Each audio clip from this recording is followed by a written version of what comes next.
When you understand the anatomy of an orgasm, it becomes easier to start exploring your own body, discovering what feels good to you, and really coming into a place where you fully unlock your potential pleasure.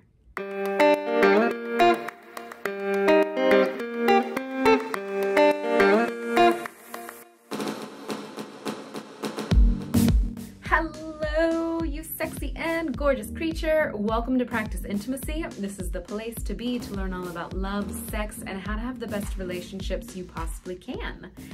Last week, we were talking about what makes it possible in order for a person with a vulva to have different types of orgasm.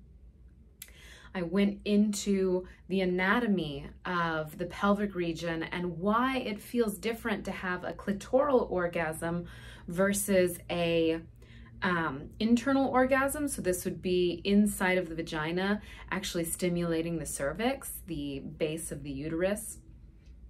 And then the last one is a heartgasm. And so why is it possible to have these different kinds of internal experiences, different kinds of orgasms? It's because there are 3 separate nerves communicating to each one of those areas. There's the vagus nerve that wraps around the heart and lungs and gut, particularly the ventral vagal, which wraps around the heart. There's the pelvic nerve, which wraps around the uterus and more of the internal organs of the pelvic bowl. And then there's the lowest one, which would be the pudendal nerve. And that wraps around the clitoris and the external portion of a vulva. And so I went into all of this in great detail in this video, which you can check out, but I had a few people reach out to me asking questions. The very first question I got was, what if I have a penis? Does this apply to me? And the answer is yes, it absolutely does. This is the difference between when you experience an orgasm from stimulation to the penis, touching the shaft, touching the head, versus stimulation to the prostate. So the pudendal nerve is going to be connected to the external organ. It's going to be along the shaft and along the head of your penis, whereas the pelvic nerve is going to be more what's being stimulated during prostate massage and prostate play. And also any kind of anal play, really. So anal sex often is going to be stimulating the pudendal nerve. And so that's why those types of orgasms would feel different if you're in a body with a penis. We all have a vagus nerve wrapped around the heart, wrapped around the gut. So that type of orgasm is going to feel the same no matter what your genitals look like, no matter what body you're in. But the other question that I thought was so good and I wanted to dive into today is, how is it that some stimulation is easier to reach orgasm than others? Many times I hear people saying that they have an easier time reaching reaching orgasm if they're stimulating the pudendal nerve. So that would be the penis shaft, the head of the penis, the clitoris, the outside of the vulva, all of the external area of your anatomy. Most people have an easier time reaching orgasm when that part of them is stimulated versus the internal organs, the cervix or the prostate. And the reason behind this being not necessarily harder, it's actually slower.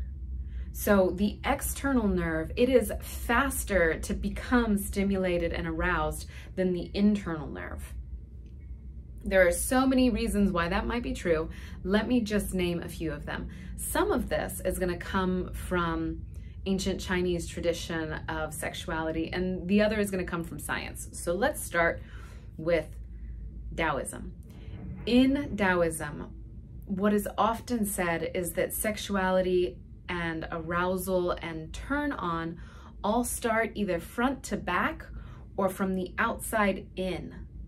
And so what they would say is that your skin is actually going to start getting turned on before the deeper organs. Your skin might feel turned on before like your heart starts to beat faster. They would also say that your external, so what's further away from the inside, further away from the core, so the outer lips, the penis, whatever you have going on that's further from the core of your body, that's going to get turned on faster than what's inside of you. In Taoism, there's always this movement from the furthest away to closest in, and this is going to be faster than this. Scientifically, why is that? Some of this has to do with the fact that the nerves on the outside are more used to being stimulated. They get a lot of information. They are sensitized to receive information, just like your skin and your hands, and the external part of you is often way more sensitive for taking in information than maybe feeling your stomach sensations. Your stomach sensations might be super quiet until suddenly you've got a really bad stomach ache or nausea, and then it's obvious to you. And that has so much to do with just the way that we're designed. So what's on the outside, not only can we see it, but it's easier to feel because the nerve endings are picking up information all of the time and we're primed to pay attention to it.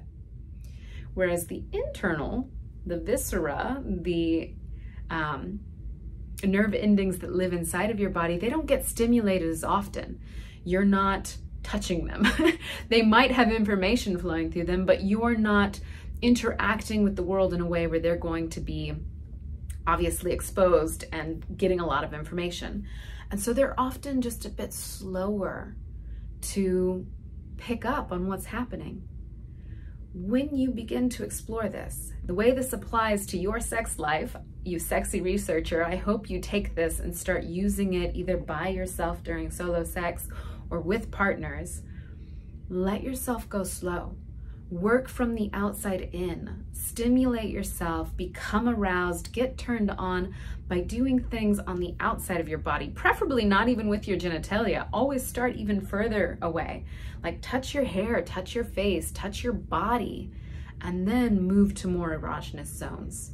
Spend time with all of your skin and then move to the obvious sexual organs. Once you're turned on there, after spending some time enjoying that pleasure, then move to internal parts of the body and go so slow. Take your time. This is about pleasure. This actually isn't about trying to get to orgasm. When you try and get to orgasm, it's like chasing a cat around the house. That cat is gonna run from you all day long. Whereas if you slow down, if you enjoy yourself, if you listen to what your body's telling you, it is way more likely that you're gonna arrive at the place that you wanna be, which is a beautiful, mind-blowing, body-rocking, nourishing orgasm of some kind. It might be like a full body orgasm that feels amazing. It might be a small orgasm. It might just be 20 minutes of pleasuring yourself, and when you're done, saying, okay, thank you, that was beautiful. All right, so remember to leave me comments. I would love to hear what it's like for you to hear. I'm gonna try again. So leave me comments. Tell me what it's like to hear this information. Tell me what it's like as you begin applying it in your own sexual exploration. And remember to like this video. If there's anyone out there in the world that you're like, they would enjoy this, they need to see this video, please send it to them. I love that kind of support. Remember to subscribe to Practice Intimacy, and I will see you next time.